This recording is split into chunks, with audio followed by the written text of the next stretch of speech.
আমেরিকার পতনের পরে এরপর ইসরায়েল হবে এই বিশ্বের রুলিং স্টেট, এবং সেই দেশ থেকেই দাজ্জাল বের হবে এবং সারা বিশ্ব শাসন করবে।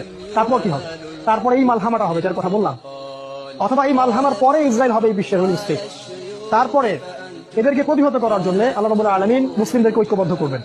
প্রত্যেকটা দেশ, প্রত্যেকটা গ্রাম, প্রতিটা জায়গায় যারা ইমানদার যুবক থাকবে, যুবকদের কথা এই জন্য বলছি তার কারণ তাদের হায়াত থাকবে ইনশাআল্লাহ, আল্লাহ চাইলে। ইমানদার ইমানদীপ্ত যুবকরা ঐক্যবদ্ধ হবে ইনশাআল্লাহ আগামী দিনগুলোতে। কার নেতৃত্ব হবে, কিভাবে হবে আমি জানি না, আমি এতটুকু জানি তারা হবে। কারণ আল্লাহ রাব্বুল আলামিন তার নবীর মাধ্যমে জানিয়েছেন, এই বাংলাদেশ বলেন, পাকিস্তান, আফগানিস্তান, এই পুরো জায়গাগুলো, ইন্ডিয়া, এই জায়গাগুলো থেকে যুবকদের অনেক কাফেলা আসবে এবং তারা ইমামুল মাহদির সাথে যুক্ত হবে। ইমামুল মাহদিকে আল্লাহ রাব্বুল আলামিন এই উম্মার ত্রাণকর্তা হিসেবে বের করবে, যার হাতে মুসলিমরা বায়াত করবে এবং তিনি মুসলিমদেরকে সাথে নিয়ে এদের বিরুদ্ধে যুদ্ধ করবে। এবং এই যুদ্ধে প্রথম দিকে মুসলিমরা অনেক পরাজিত অবস্থায় থাকবে, অনেক মুসলিম মারা যাবে। আল্লাহ রাসূল বলেছেন 3 ভাগের 1 ভাগ মুসলিমই শহীদ হয়ে যাবে। আমরা দোয়া করি ওদের একজন যেন আমরা হতে পারি।